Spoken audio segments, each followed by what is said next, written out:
I never thought the end of my marriage would begin with the smell of rain on wet pavement and the faint click of our front door closing at 2:17 a.m. My name is Alex. I'm 42, a mid-level architect who still sketches by hand when the computer screens start to blur. Sarah and I had been married for 12 years. We had two kids, Emily, 10, who collected tiny glass animals and arranged them like little families on her windowsill, and Liam, 7, who could lose himself for hours in Lego towers that reached his chest. Our house in the quiet suburbs of Oak Ridge smelled of coffee in the mornings and whatever Sarah baked when she felt like it. Usually cinnamon, something that made the whole place feel warm. That night, the rain had just stopped. I was sitting in the living room with only the blue glow of my laptop for light, finalizing a set of blueprints for a community center that nobody seemed to care about anymore. The front door opened softly, the way Sarah always tried to be considerate when she came home late. Her heels clicked once on the hardwood, then she slipped them off. I heard the soft rustle of her coat. The jingle of keys dropped into the bowl by the door. "Hey," I called out, keeping my voice low so I wouldn't wake the kids. "How was the work thing?" She appeared in the doorway, her dark hair slightly damp, cheeks flushed from the cold, or maybe from the wine she always had at those office mixers. Her smile came quick, too quick, the kind that didn't quite reach her eyes. It was fine. Long, but fine. You know how these things drag on. She leaned in and kissed my forehead, her lips cool. There was a trace of something floral on her skin, not her usual perfume. Lighter, sweeter. I told myself it was nothing. The office had probably switched to a new hand soap or something. Sarah worked as a project coordinator for a mid-sized marketing firm downtown. She had networking events a couple times a month. I trusted her. God, I trusted her completely. 12 years of shared mortgages, hospital waits during Liam's asthma scares, quiet anniversaries where we just ordered takeout and watched old movies. But as she headed upstairs to shower, I noticed the way she kept her phone clutched in her hand, screen pressed against her palm. She used to leave it on the kitchen counter without a second thought. That small detail lodged in my mind like a splinter. I closed my laptop and sat in the dark for a long time, listening to the water running upstairs. The house felt too still, the kind of quiet that presses on your chest. By the time she came down in her robe, hair wrapped in a towel, I had already started rationalizing. She was tired. We were both tired. Work was stressful for everyone. She poured herself a glass of water and smiled at me again. That same quick smile. "You should get some sleep, Alex. You look exhausted." I nodded, but as she turned away, I caught the brief flash of her phone screen lighting up on the counter. A notification. She snatched it up before I could see anything. Something in my stomach twisted, small and cold. Just a notification. Just a late text from a colleague. Nothing more. Or so I told myself. But that night, for the first time in years, sleep didn't come easily. I lay beside her, listening to her even breathing, wondering why the faint scent of that unfamiliar perfume still lingered on the pillow. Mini cliffhanger. The next morning, while Sarah was in the shower, her phone buzzed again on the nightstand. The screen lit up just long enough for me to see the sender's name, Jordan K., a name I'd never heard before. Here, Alex's initial denial and rationalization reveal classic attachment patterns rooted in long-term security.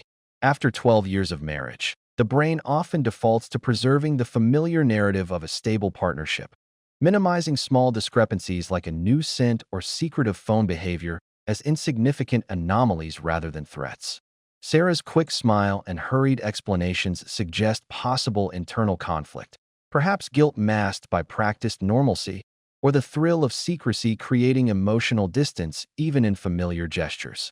The husband's hyper-focus on micro-details, the phone grip, the perfume trace, the notification flash, illustrates early hypervigilance, a common precursor to betrayal trauma where the betrayed partner begins scanning the environment for inconsistencies to regain a sense of control. This sets up interpersonal tension. Alex's trust, built on shared routines and family life, clashes with emerging emotional withdrawal from Sarah, whose work thing provides plausible cover. The result is subtle psychological pressure. Alex experiences quiet unease without full awareness, foreshadowing deeper denial versus awakening.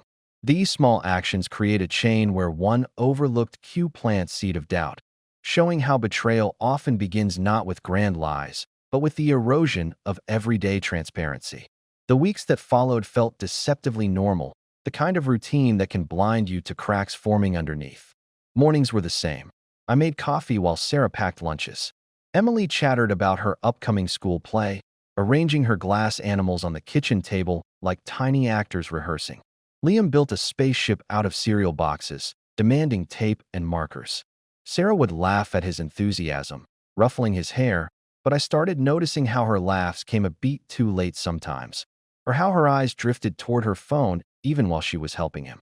One Tuesday evening, we sat around the dinner table eating pasta that Sarah had thrown together quickly.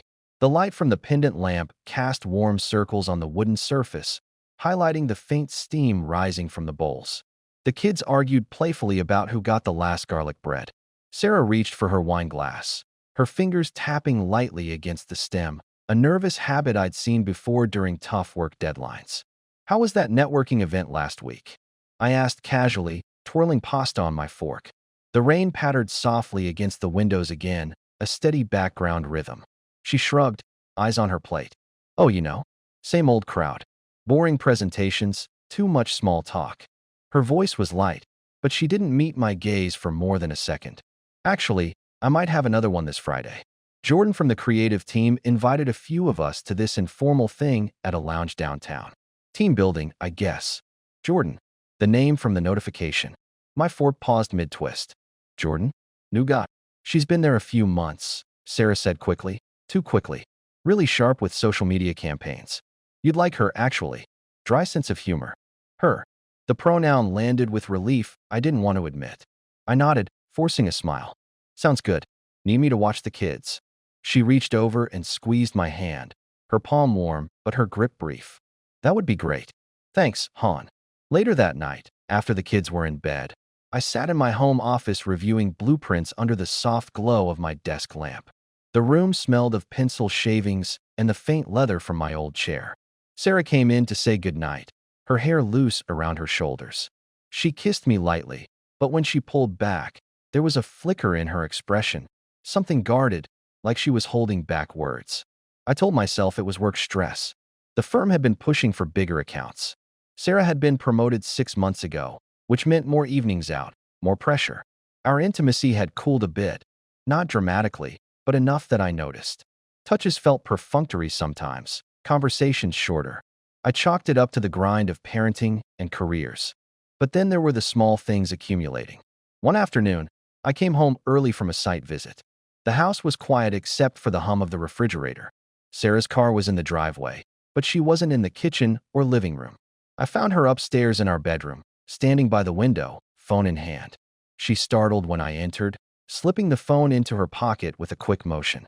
"You're home early," she said, her voice carrying a forced brightness.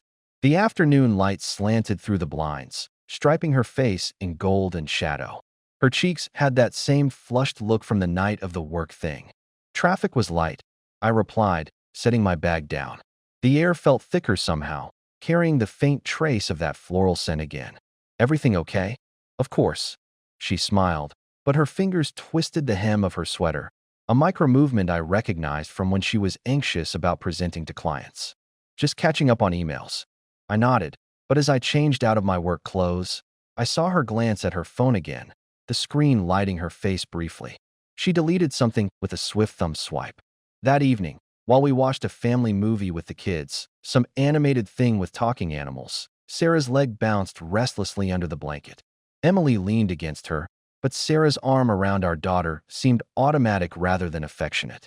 Liam kept asking questions, and Sarah answered, but her mind was elsewhere. I could see it in the way her eyes focused on the screen without really seeing. Red herrings started appearing without me realizing. A few days later, I found a receipt in the laundry for a new dress, something sleek and black, bought with cash. Sarah rarely paid cash. When I mentioned it casually over breakfast, the smell of toast filling the kitchen, she laughed it off. "Oh, that? Impulse buy for a client dinner. Didn't want to deal with the card hassle." Her explanation made sense, but the dress never appeared in her closet. At least not that I saw. Another time, our neighbor Mrs. Ellison from across the street mentioned seeing Sarah's car parked near a cafe on the other side of town during lunch hour. One Sarah had told me was a full-day office meeting. She looked like she was in a hurry. The older woman said with a friendly wave while I was mowing the lawn, the grass clippings sticking to my shoes. I asked Sarah about it that night. The kitchen smelled of the stir-fry she was making, onions sizzling in the pan. "Oh, I ran out for a quick errand," she said, stirring vigorously. "Needed to pick up something for Emily's project." Simple, believable. Yet the doubts piled up like quiet snowdrifts, subtle enough to ignore if you weren't looking. Her laughter at my jokes felt rehearsed. She started going to the gym more often, coming home with a fresh glow and new workout clothes. "Trying to stay healthy," she'd say, kissing my cheek. But her phone stayed in her gym bag, never left out. One Saturday morning, while Sarah took the kids to the park, I sat at the kitchen table with my coffee cooling in the mug. The sunlight streamed in, warming the wooden surface. I stared at her phone charger left plugged in, forgotten in her rush. For the first time, the thought crossed my mind clearly. What if she's hiding something? I pushed it away. Paranoia wasn't me. We had built a life together. The kids needed both of us. But as I rinsed my mug, the water running cold over my hands, that small cold twist in my stomach returned. Stronger this time. The ordinary days were starting to feel like a stage set, and I was the only one who sensed the curtain beginning to shift. That same weekend, Emily innocently mentioned during dinner that Mommy had been talking to Uncle Jordan on the phone in the car, giggling about a secret surprise. Sarah froze for half a second, her fork hovering, before changing the subject smoothly. Jordan again, but this time, the her felt less certain. Here highlights several key mistakes that accelerate the erosion of trust. Alex's primary mistake is consistent minimization, dismissing perfume changes, phone secrecy, cash purchases, and contradictory alibis as stress or coincidence, revealing a fear-driven attachment style that prioritizes preserving family stability over confronting discomfort. This denial prevents early intervention and allows Sarah's deceptions, plausible cover stories, quick explanations, to compound. Sarah's mistakes include over-reliance on routine normalcy and subtle projection through guarded microbehaviors, which unintentionally heighten Alex's vigilance while exposing her own internal conflict. Perhaps guilt mixed with justification for seeking external validation amid marital complacency. A secondary red herring subplot emerges with the neighbor's observation and Emily's innocent remark, misleading Alex toward possible innocent explanations while planting deeper doubt. The lesson emerging is clear. Small inconsistencies ignored become patterns that fracture reality. Proactive, non-accusatory communication could have surfaced issues before they festered into betrayal trauma. For Alex, this period teaches the cost of emotional autopilot in long-term relationships. Trust must be actively maintained, not assumed. The accumulating details illustrate how everyday psychology, rationalization, selective attention, blinds us until the weight becomes undeniable, fostering eventual personal growth through painful awareness. Suspicion doesn't arrive like a storm. It creeps in like fog, thickening slowly until you can't see the road ahead. By late fall, the leaves outside our house had turned deep amber and begun to fall, crunching underfoot when I took the trash out. The air carried that crisp, earthy scent mixed with wood smoke from neighbors' fireplaces. Inside, our home still ran on its rhythms: school drop-offs, homework at the kitchen table under warm pendant light, weekend pancakes. But the undercurrent had shifted. Sarah's team-building events increased. Fridays became her late nights, and she often returned after midnight, her footsteps quieter than before. One Thursday, she mentioned needing to prepare for a big presentation. "I'll be at the office late tomorrow," she said while folding laundry in the living room, the scent of fresh detergent filling the air. Her hands moved methodically, but she avoided folding my shirts, the ones she used to pair neatly with my socks. "Okay," I replied, watching her from the couch. The TV murmured in the background, some nature documentary the kids had left on. "Want me to pick up dinner for the kids?" She nodded, but her smile didn't linger. That'd be perfect. The next evening, I decided to surprise her. The office building downtown glowed with evening lights, glass reflecting the street lamps. I parked nearby and walked in with takeout bags, Thai food, her favorite. The receptionist recognized me and waved me up. But when I reached her floor, Sarah's desk was empty. Her coworker, Mark, looked surprised. "Sarah?" She left around 4. Said she had a personal errand. The bag suddenly felt heavy in my hands. The fluorescent lights buzzed overhead, harsh against the growing knot in my chest. Personal errand. Not mentioned. I drove home through traffic, the city lights blurring. When Sarah arrived just after 10, her hair slightly tousled, that floral scent stronger, she blinked at the cold Thai food on the counter. Alex, what's this? Thought I'd surprise you at the office, I said evenly, the kitchen tiles cool under my socks. But you weren't there. A pause. She set her bag down carefully. Oh, right. I had to meet a client off-site. Last minute. Sorry, I should have texted. Her explanation flowed smoothly, but her fingers drummed once on the counter. Another tell. I wanted to believe her. The kids were asleep upstairs, their breathing soft through the monitor. Our life was here, tangible and warm. But doubt had roots now. Over the next weeks, I started noticing routes. Sarah's car GPS history, when she left her phone in the car once while rushing into the grocery store, showed detours to a neighborhood across town, near a park with a small cafe. Not near her office. Not near the gym. I invented excuses to check small things. One night, while she showered, the water running steadily, steam slipping under the door, I glanced at her phone left charging. It was locked, of course, but a message preview flashed. Can't wait to see you again. Last time was. It cut off. Sender. Jordan. My heart pounded. The bathroom door clicked. I stepped away, pretending to adjust a photo frame on the shelf. The glass felt cold against my fingers. Jordan. The her from before. But the message tone. Red herrings multiplied. I overheard Sarah on a call in the backyard one crisp afternoon, leaves swirling at her feet. No, it's not like that. Alex doesn't suspect anything. She laughed softly. My stomach dropped. But when I asked later, she said it was about a surprise birthday gift for me from her friends. Don't ruin it, she teased, touching my arm. Her hand lingered a second too long, almost apologetic. Another twist. Our friend couple, the Parkers, invited us to dinner. During the meal, roast chicken, wine, laughter around their dining table lit by candles. Sarah's phone buzzed. She excused herself to the bathroom. I saw her through the half-open door, typing furiously, her reflection in the mirror showing furrowed brows. When she returned, her mood was lighter, almost giddy. Back home, Liam mentioned casually while building Legos on the living room floor, the plastic clicking. Mommy said Jordan is helping with a secret project for Daddy. Is it a new bike? Sarah, from the kitchen where she was loading the dishwasher, water splashing, plates clinking, called out too brightly, Liam, that's supposed to be a surprise. The secret project explanation fit. But combined with the message preview, the detours, the late nights, it formed a web. Was Jordan a cover for something else? Or was she actually a he? Names can be ambiguous. My sleep suffered. Nights, I'd lie awake listening to Sarah's breathing, the house creaking in the wind. Inner thoughts raced. Was I becoming paranoid? Projecting my own work stress? Or was the woman I married slipping away in plain sight? One evening, I drove past that cafe from the GPS. It was cozy, string lights glowing in the windows against the darkening sky.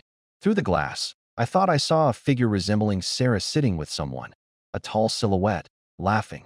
But when I circled back, the table was empty. Hallucination from stress? Or timing off? Suspicion tightened like a coil. Every affectionate gesture from Sarah now carried question marks. When she initiated intimacy one rainy night, the sheets cool at first, then warming with our bodies, it felt different. Passionate, yet distant, like she was performing rather than connecting. Afterward, as she slept, I stared at the ceiling, the rain tapping the roof, wondering whose touch she was really craving. The kids sensed the shift too. Emily became clingier, arranging her glass animals into protective circles. Liam had more nightmares. I started keeping a mental log, dates, times, excuses. It felt dirty, like betrayal in itself. But the fog was too thick to ignore now. Late one night, after another event, Sarah's phone slipped from her bag as she hung up her coat. A photo notification popped up briefly. Sarah in that new black dress, arm around a man whose face was turned away, captioned "Our little escape." The image vanished as the screen locked, but the damage was done. Alex entered this phase expecting the stability of a 12-year marriage, routine affection, transparent communication, shared parenting as a buffer against external pressures. Reality diverged sharply. Sarah's increasing absences and polished lies contrasted with his hope for mutual investment, turning everyday trust into a source of cognitive dissonance. The red herrings, they, her, pronoun, surprise gift story, client errand, fueled denial, allowing Alex to cling to illusions of normalcy while sensory cues, floral scent, phone flashes, GPS detours, eroded it. This gap highlights emotional awakening. Alex's hypervigilance emerges from shattered assumptions about Sarah's loyalty, revealing her possible motivations like seeking novelty or validation amid routine marital drift. Interpersonal dynamics shift as children's innocent comments and neighbor observations inadvertently heighten stakes, transforming family life from comfort to complication. The contrast underscores how betrayal exploits familiarity. What Alex hoped was temporary stress became patterned deception. This stage marks a point of growing internal conflict, where pride and fear delay confrontation, but accumulating evidence forces a painful reevaluation of reality versus the life he believed they built. Lessons in perception emerge. Expectations rooted in past harmony blind us to present changes until denial cracks. Gathering proof felt like walking through a minefield blindfolded. Every step risked explosion, yet stopping wasn't an option. Winter had settled in, bringing shorter days and longer shadows across the snow-dusted lawn. The house smelled of pine from the Christmas tree we put up early for the kids, its lights twinkling softly in the evenings. But beneath the holiday warmth, tension simmered. I started small, moral dilemmas gnawing at me. Was checking her email, using an old shared password from years ago when we planned vacations, justified? The guilt tasted metallic as I sat in my office one afternoon, computer screen glowing blue against the gray light outside. Her work inbox was mostly mundane, meeting notes, campaign drafts. But then a personal folder. Personal. Inside, emails from Jordan Klein with subject lines like Friday plans and attachments of what looked like bar receipts. Jordan Klein. Male. Marketing consultant who apparently collaborated on off-site strategy sessions. The emails were professional on the surface, but the tone carried familiarity. Looking forward to continuing our discussion over drinks. You always have the best insights. Not proof of physical cheating, but enough to twist the knife. I closed the laptop, the click loud in the quiet room. Snow fell silently outside the window. Setbacks came quickly. When I casually mentioned Jordan at dinner, one of Sarah's favorite casseroles bubbling in the oven, cheese browning under the broiler, she froze for a fraction of a second, then recovered. He's just a freelancer we brought in. Helps with client pitches. Her fork scraped the plate a bit too sharply. I nodded, but later that night, I drove to the cafe again. This time, I parked across the street, the heater blowing warm air against the chill seeping through the windows. Sarah's car pulled up. She got out, coat collar up against the wind, and met a man, tall, dark-haired, laughing as he hugged her briefly. They went inside.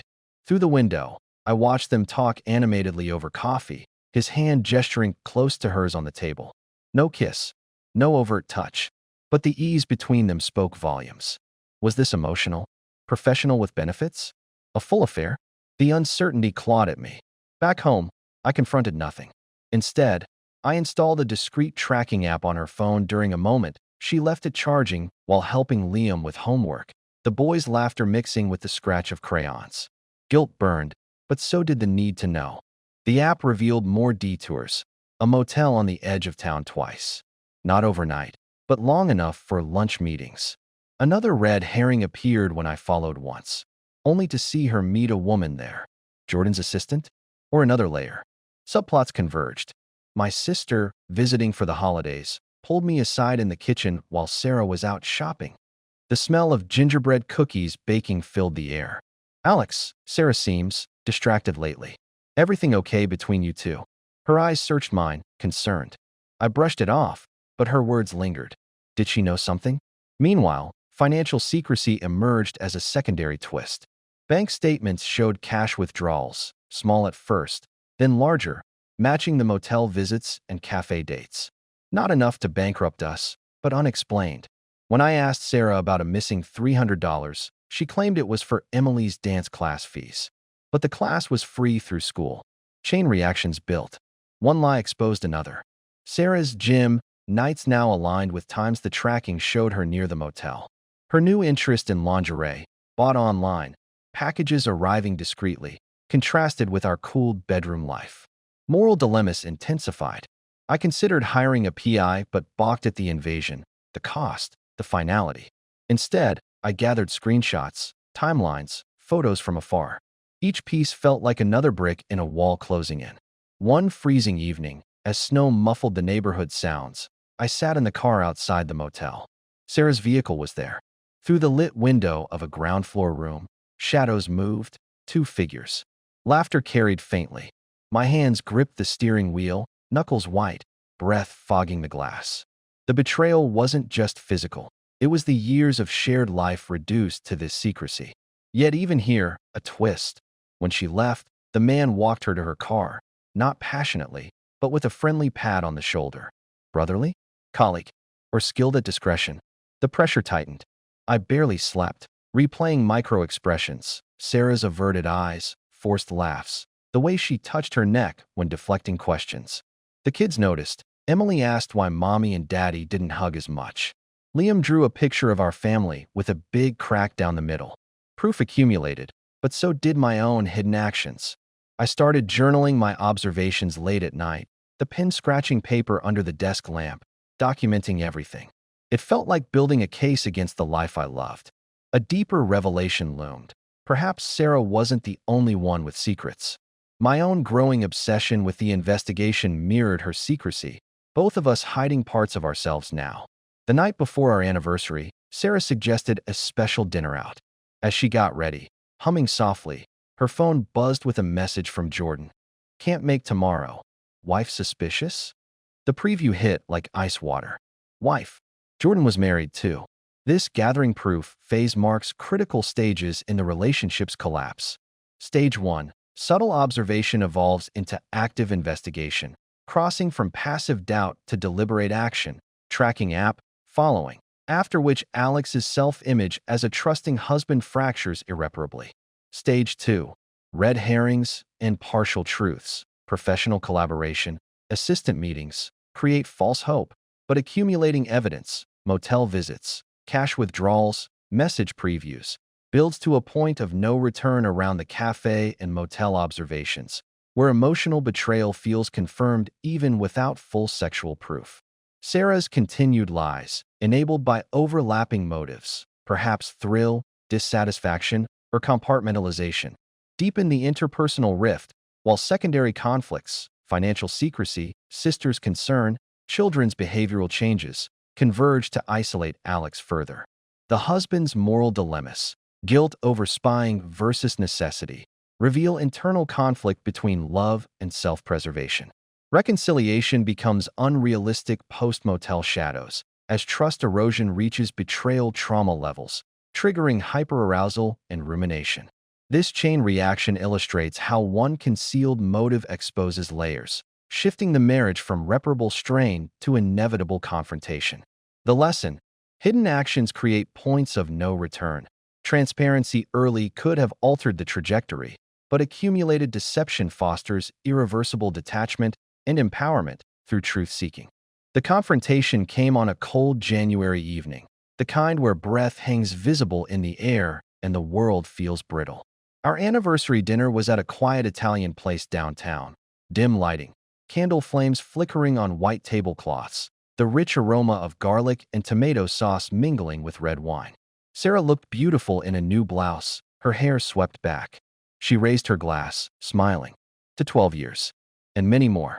I clinked mine against hers, the crystal ringing softly. But inside, the screenshots on my phone burned like hidden coals. The kids were at my sister's for the night. This was the moment. As dessert arrived, tiramisu, dusted with cocoa, sweet and bitter, I set my spoon down. The restaurant hum faded into background. Sarah, who is Jordan Klein? Her fork paused midway to her mouth. The candlelight caught the sudden pallor in her cheeks. What?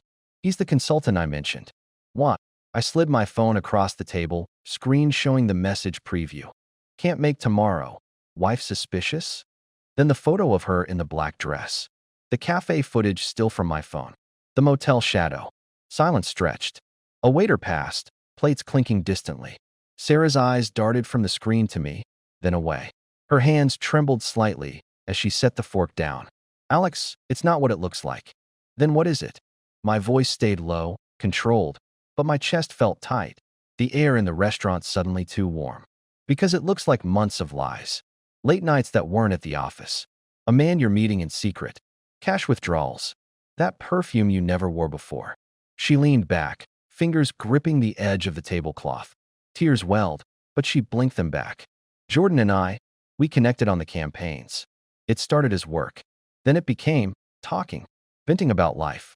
His marriage isn't great either. We didn't sleep together, Alex. Not once. It was emotional. I felt seen again. You and I, we've been on autopilot for years. The kids, the house, the routines. I didn't plan this. Her words landed like stones. No physical cheating? The relief was fleeting, drowned by the deeper cut, emotional betrayal, the intimacy of sharing vulnerabilities with someone else. The years of building a life reduced to autopilot. I leaned forward, the candle flame dancing between us. You lied about parties, about errands, about everything. You made me doubt my own sanity with the red herrings, the assistant, the surprise project. The kids sensed it. Emily's been anxious. Liam draws broken families. How could you? Sarah's shoulders slumped. A tear escaped, tracing her cheek. I was scared. Scared of admitting I felt lonely. Scared of hurting you. It got out of hand.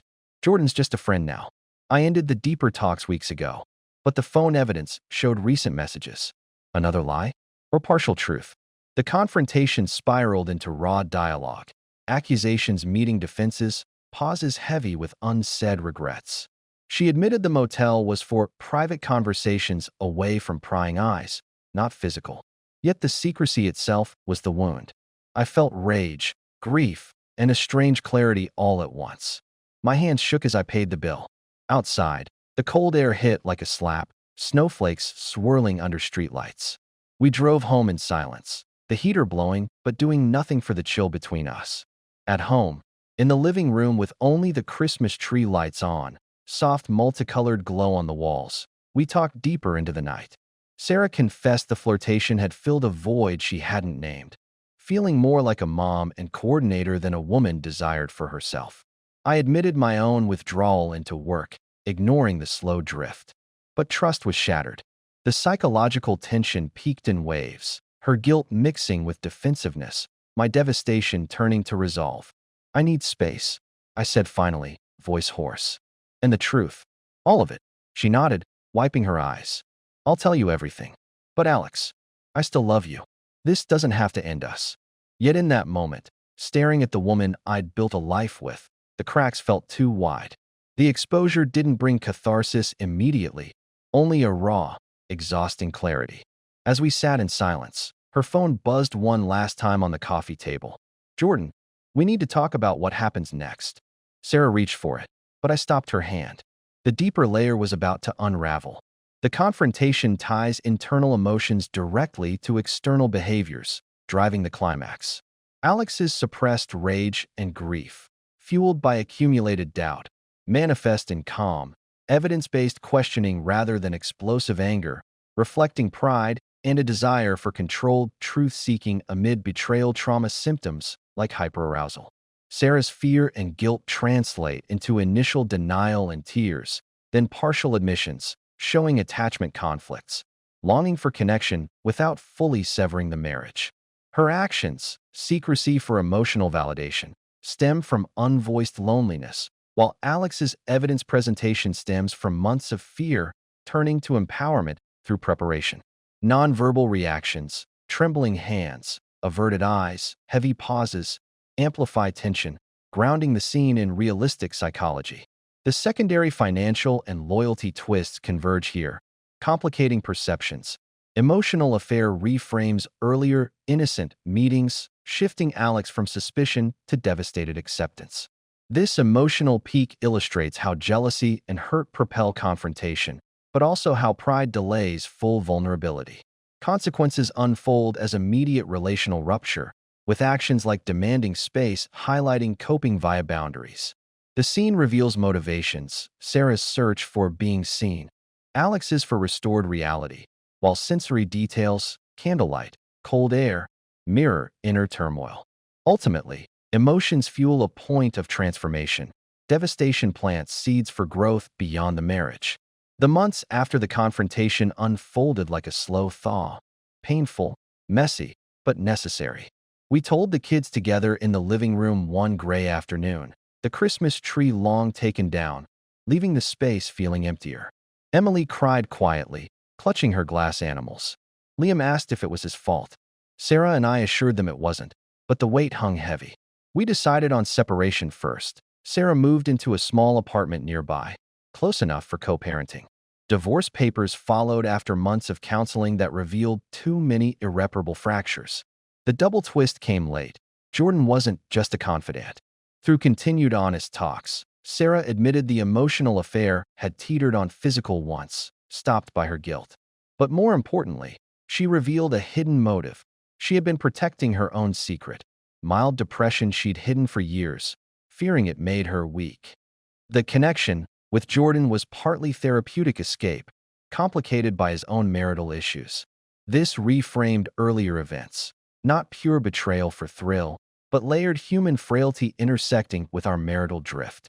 My own secrecy in investigating added moral ambiguity. We had both contributed to the erosion. Divorce brought devastation.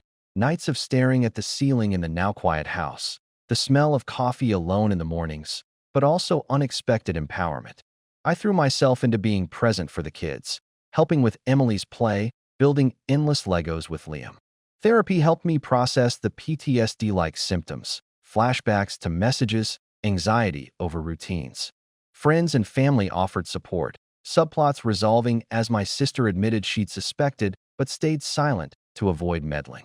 Financially, we split fairly. The cash withdrawals had funded therapy sessions Sarah had started secretly for herself. Neighbors like Mrs. Ellison offered quiet kindness, casseroles, playdates. Over time, small rituals returned. I sketched more, rediscovering joy in creation. Sarah focused on her health, the floral perfume replaced by her old one. Co-parenting evolved into respectful boundaries. Reflection came during a quiet evening walk with the kids, snow melting into spring puddles, the air fresh with possibility. The marriage had ended, but pieces of us endured in the children, in lessons learned. Trust can break dramatically, yet resilience rebuilds quietly, one honest day at a time. I realized I wasn't defined by the betrayal, but by how I chose to move forward, stronger, more aware, open to a life that was truly mine. Nearly 40 to 50% of marriages face strains like infidelity, and many, like ours, don't survive intact. But survival looks different for everyone. For me, it meant choosing clarity over illusion, growth over bitterness. The chapter closed, but the story continued, in smaller, steadier steps. Would you have confronted sooner, or held on to the ordinary life longer? Sometimes the hardest truths free us to find peace we didn't know we needed. Across the entire arc, the story traces a profound psychological journey from denial to empowerment through betrayal. The central infidelity, primarily emotional, layered with secrecy and red herrings, serves as the axis, converging with subplots, children's innocent revelations, financial opacity, neighbor observations, sisters' suspicions, to create inevitable collision at confrontation. Alex's arc embodies betrayal trauma. Initial rationalization and hypervigilance evolve into investigative obsession, moral ambiguity, his own secrecy, and eventual reflection, highlighting attachment fears, pride-fueled delays, and post-discovery symptoms like rumination and self-doubt. Sarah's motivations, unvoiced loneliness, hidden depression, compartmentalized escape, reveal human complexity rather than villainy, her lies stemming from fear of vulnerability and pattern of avoidance. Key lessons emerge in trust fragility. Small deceptions accumulate into relational collapse, with points of no return at proof gathering and exposure.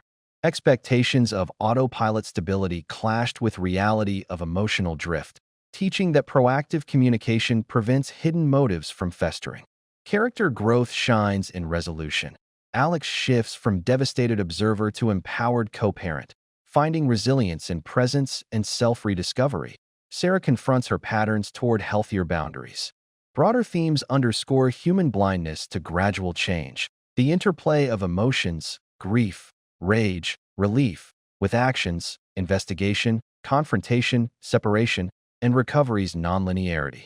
Sensory details and microbehaviors grounded the realism, showing how body language and environments mirror inner states.